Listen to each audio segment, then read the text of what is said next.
तो ये अपनी डिमांड पे अभी भी स्टेक्ड है। हम सिर्फ इडली खाएंगे चाहे 10 प्लेट मंगानी पड़े। मुंह सीधा करके बोलो ना। हम पहले से ही प्लान कर चुके थे कि इडली खानी है, तो आज डबल धमाका 4-4 प्लेट खाएंगे, ठीक है।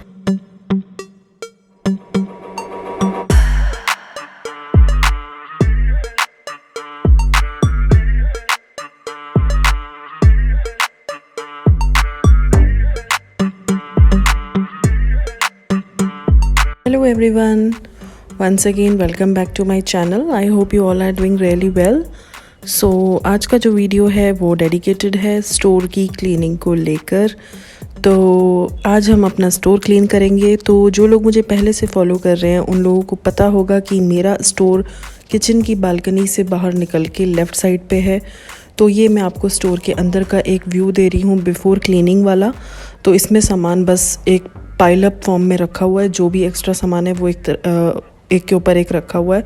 और यहाँ पे मैं नीचे आपको स्पेस दिखा रही हूँ कि बस थोड़ा सा ही स्पेस वहाँ पे बचा हुआ था। स्टोर रूम के अंदर भी एक वॉशरूम है, तो जिस वॉशरूम के आगे थोड़ा सा स्पेस एम्प्टी था, बाकी पूरे में सामान ही रखा हुआ था। तो क्लीनिंग स्टार्ट करने के लिए यहाँ पे हम सारा स्टोर का सामान निकाल के बालकनी में पहले रखेंगे, उसके बाद स्टोर क्लीन करके और जो सामान ज़रूरत का है उसको लगाएंगे और बाकी का हम डिस्कार्ड कर देंगे। तो बस मैं यहाँ पे आपको वही दिखा रही हूँ कि स्टोर का एक एक सामान निकाल के बाहर रखा जा रहा है और स्टोर वाकई बहुत गंदा हो रहा था, आप देख भी सकते हो। तो यहाँ पे मैं अपनी हाउस हेल्प की हेल्प से ये स्टोर की क्लीनिंग कर रही हूँ। तो सामान जस्ट अभी वो बाहर निकाल के रख रही है और उसके बाद क्लीन करके फिर जो भी ज़रूरत का सामान हमें लगेगा वो हम लगाएंगे। ऑल्दो स्टोर में सामान इसी तरीके से रखा जाता है, बट हमारे स्टोर में आप देख सकते हो ये आगे बस एक ही टाइल की जगह थी, लेकिन हमें यही सामान लगाना है, बट उसको हम थोड़ा ऑर्गेनाइज करके लगाएंगे।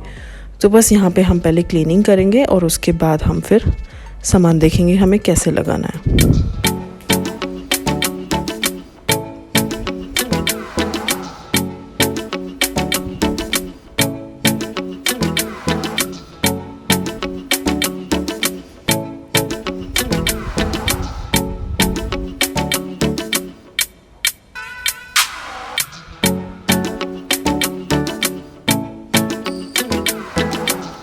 तो ये स्टोर रूम के अंदर ही वॉशरूम अटैच्ड है, तो वहाँ से बस हमने इस पाइप को कनेक्ट कर लिया और पाइप से वॉश करना इजी था। तो सारा सामान बाहर निकाल लिया था, बस ये हमने गैस सिलेंडर रखे रहने दिया बिकॉज़ वो स्टैंड के ही ऊपर रखा था, तो एज सच कोई प्रॉब्लम नहीं होने वाली थी। तो बस हम यहाँ पे बस पाइप लेके और पूरा ऐसे वॉश कर देंगे। तो एक दो बार वॉश किया, उसके बाद फिर हमने यहाँ पे सर्फ डाल के और तब वॉश किया, तो उससे बहुत ईजिली जो भी गंदगी चिपक रही थी बहुत अच्छे से निकल गई। और बस सर्फ के पानी से वॉश करने के बाद एक दो बार प्लेन वाटर से दोबारा वॉश करके ये पूरा क्लीन हो गया था। तो छोटा सा ही एरिया है, बहुत ज़्यादा एरिया नहीं है, तो क्लीन करने में कोई ज़्यादा टाइम नहीं लगा, बट यही मेन टास्क था कि सामान को हमें तरीके से वहाँ पे ऑर्गेनाइज़ करना है। और वैसे तो स्टोर रूम में पाइल अप फॉर्म में ही रखा जाएगा सामान, अभी भी हम पाइल अप ही करेंगे, बट अभी क्या है हम नंबर ऑफ़ कार्टन्स थोड़ा कम कर देंगे और उनको तरीके से ऑर्गेनाइज़ करेंगे। तो ये देखिए यहाँ पे ये पूरा क्लीन हो गया। मैं आपको दोबारा 360 व्यू दे रही हूँ स्टोर रूम का। वॉल्स पे तो ये बिना वाइट वॉश के नहीं जाएंगे जो मार्क्स लगे हुए हैं, बट ये है कि जो भी जाले और जो भी धूल मिट्टी थी वो सब हमने बहुत अच्छे से क्लीन कर दी है।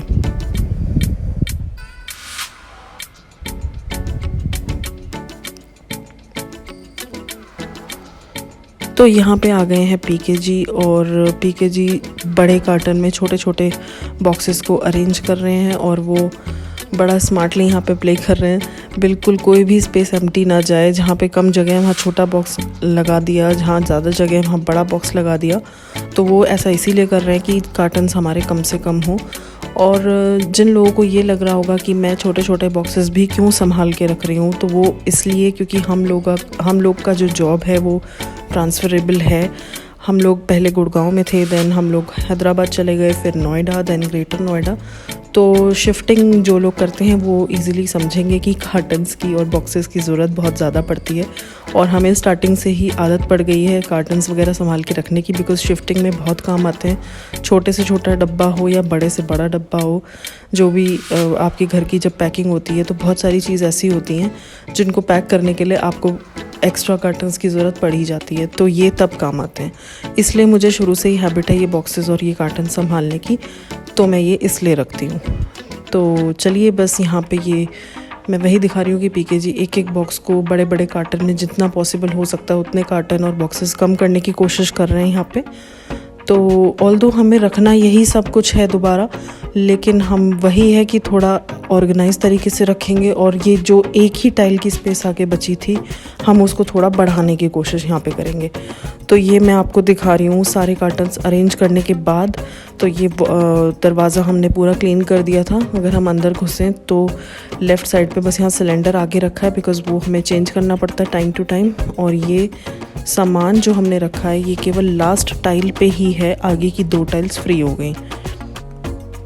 तो आप देखोगे वॉशरूम के आगे 2 टाइल की स्पेस हो गई, पहले एक ही टाइल का स्पेस था। और ये एक स्टैंड बर्तन का मेरे पास रखा था पुराना, तो उसमें मैंने पीके जी के ये स्पोर्ट शूज़ रख दिए, बिकॉज़ वो क्रिकेट किट वगैरह स्टोर में ही रखते हैं, तो क्रिकेट से रिलेटेड शूज़ और जो सब भी है वो यहीं पे रहता है। और ऊपर उनकी किट रख दी क्रिकेट वाली, और ये एक्स्ट्रा बकेट, विराज की चेयर जब वो छोटा था उस पर बैठता था, और बहुत सारी ऐसी चीज़ें जो आगे काम आएंगी, अभी फ़िलहाल में नहीं चाहिए, वो सब यहाँ पे हैं।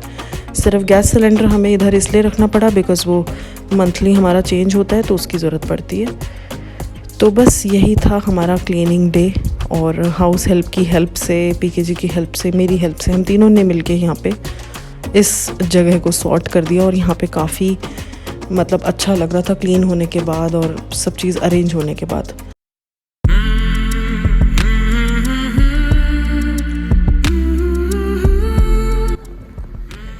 Hello everyone, welcome back again. और स्टोर वगैरह की क्लीनिंग हो गई है, आपको मैंने दिखाई है हमारे स्टोर की क्लीनिंग हुई आज। Please avoid background noise, actually हमारी बिल्डिंग में किसी फ्लोर पे काम चल रहा है, आपको आवाज़ आ रही होगी, तो वो ड्रिलिंग का कुछ काम हो रहा है, तो इस वजह से नॉइस आ सकती है, सॉरी फॉर दैट। और अभी टाइम हो रहा है 5:30, इवनिंग का 5:30 हो रहा है। आज स्टोर की क्लीनिंग हुई है, बहुत ज़्यादा सामान एकदम भरा हुआ था, एकदम इस तरीके से रखा था कि कुछ भी एक्स्ट्रा है स्टोर में ले जाके रख दिया, कुछ भी एक्स्ट्रा स्टोर में ले जाके रख दिया, तो वो पाइल होता जा रहा था पूरा। जब किसी चीज़ की ज़रूरत पड़ रही थी तो वही है, फिर सारे बॉक्सेस में आप देखो ढूंढो तब मिलेगा। तो अब सारा का सारा बाहर निकाल के क्लीन करके और बस वही चीज़ें ऑर्गेनाइज़ करी हैं जिनकी हमें बाद में ज़रूरत पड़ेगी, और जो हमें डिस्कार्ड करना था वो हमने डिस्कार्ड कर दिया। फाइनली पूरा क्लीन हो गया, और क्लीन होके बहुत सही लग रहा है। मैं 2-3 बार होके आ गई स्टोर में। वैसे तो वहाँ पे ऐसा ही सामान रखा है जिसकी कोई अभी इमीडिएटली कोई ज़रूरत नहीं पड़ने वाली है, बट वही है कि मतलब क्लीन हो गया तो थोड़ा सॉर्टेड सा लग रहा है। तो खैर आज का यही टास्क था मेरा, वो हो गया। उसके बाद हम लोगों ने शावर लिया, मैंने हेड वॉश भी किया, अभी इनफैक्ट ऑयलिंग नहीं की है, थोड़ा सा ऑयल लगाऊंगी, बहुत ड्राई हो रहे हैं बाल।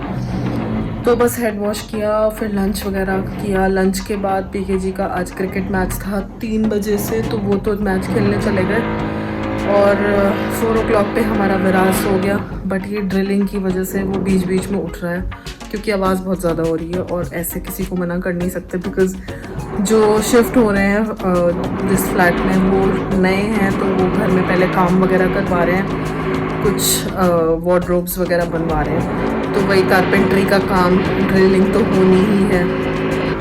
और बस पीके जी भी आ जाएंगे, 6:30 के अराउंड तक आ जाएंगे, और फिर हम चाय पियेंगे शाम की। तो मैंने सोचा बड़े दिन से आप लोगों से फ़ेस टू फेस नहीं हो पाई पिछले 2-3 ब्लॉग से, तो चलो आज आपसे बातें करती हूँ। और हैप्पी मानसून एवरीवन, मानसून आ गया है, बट किसी किसी दिन धूप भी हो रही है, बट ठीक है, थोड़ा बारिश हो जाती है, 1-2 दिन मौसम थोड़ा बेटर हो जाता है।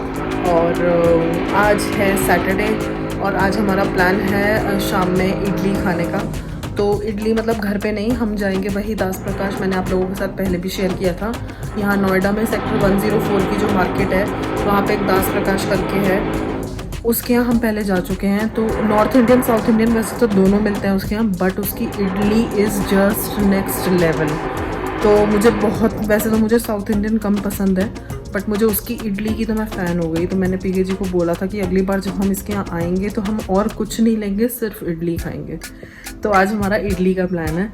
तो वैसे पीके जी का आज रात में भी मैच था, बट मैंने उन्हें बोल दिया था कि रात का मैच नहीं खेलना, तुम्हें खेलना है तो दिन में खेल लो, रात को तो हम वहीं जाएंगे। तो इसलिए आज वो अपना आफ्टरनून वाला मैच खेलने गए हैं। तो बस शाम को हमारा इडली का प्लान है। तो बस वो आएंगे, उसके बाद चाय वगैरह पियेंगे, फिर रेडी होएंगे, फिर हम जाएंगे इडली खाने। सो सैटरडे नाइट ऑल सॉर्टेड। और कल है संडे। कल क्लीनिंग का कुछ नहीं करूँगी बिकॉज 2 दिन से कुछ ना कुछ चल रहा है। कल का दिन थोड़ा रिलैक्सिंग रखेंगे। और ये बाहर का नज़ारा आज थोड़ा सनी है। और ये नीचे आपको दिख रहा होगा स्विमिंग पूल में बच्चे बस 4 बजे स्टार्ट हो जाते हैं और रात के 9 बजे तक इनकी स्विमिंग चलती है। तो मैं अभी एक्चुअली सेकंड वाले रूम में हूँ, यहीं से ही नज़ारा था। और आपको देखो ड्रिलिंग की कितनी आवाज़ आ रही है। तो ये तो चलता रहेगा। मैं फटाफट से अपने 1-2 छोटे छोटे काम है कुछ वो निपटा लेती हूँ। पीके जी आएंगे फिर हम चाय पे मिलते हैं। हाँ, तो कैमरा थोड़ा सा सेट नहीं हो पा रहा था, तो मैडम की ये डिमांड थी। तो ये अपनी डिमांड पे अभी भी स्टेक्ड है कि जहाँ पे जाना है। मैं पहले ही बता चुकी हूँ कि हम लोग आज दास प्रकाश जा रहे हैं और हमारा बहुत पहले से प्लान था कि हम इडली खाने वाले हैं। तो आज हम सिर्फ इडली खाएंगे, चाहे 10 प्लेट मंगानी पड़े। तो मुँह सीधा करके बोला ना। और हाँ, मैंने आपको बताया था ना पीके जी क्रिकेट खेलने गए थे। तो वैसे तो हाँ, हमारा विराट देख लो, ये देखो, हाय करो, हाय। तो वैसे तो ये अपनी टीम के बैट्समैन है, लेकिन हो जाता है कभी कभी। वैसे तो ये अपनी टीम के बैट्समैन है, लेकिन खराब प्रदर्शन के कारण आज ये ना खेल पाए। पहली बॉल पे आउट हो गए, लेकिन आज इन्होंने फील्डिंग अच्छी करी है और फील्डिंग की वजह से इनको मिली ट्रॉफी। इस पे लिखा है फील्डर ऑफ द मैच, रणभूमि इनके टूर्नामेंट का नाम है। तो इनकी ट्रॉफीज में ये एक और एडिशन हो गया। तो ये मैंने आपको पहले भी दिखाया है। ये मेरे शो रैक के ऊपर मैंने इनकी ट्रॉफी जैसे अरेंज कर दी।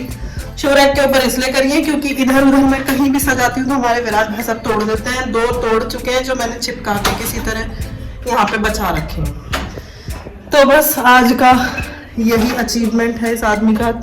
और हम पहले से ही प्लान कर चुके थे कि इडली खानी है, तो आज डबल धमाका 4-4 प्लेट खाएंगे। ठीक है, गन पाउडर गन पाउडर वाली। Yes, let's go.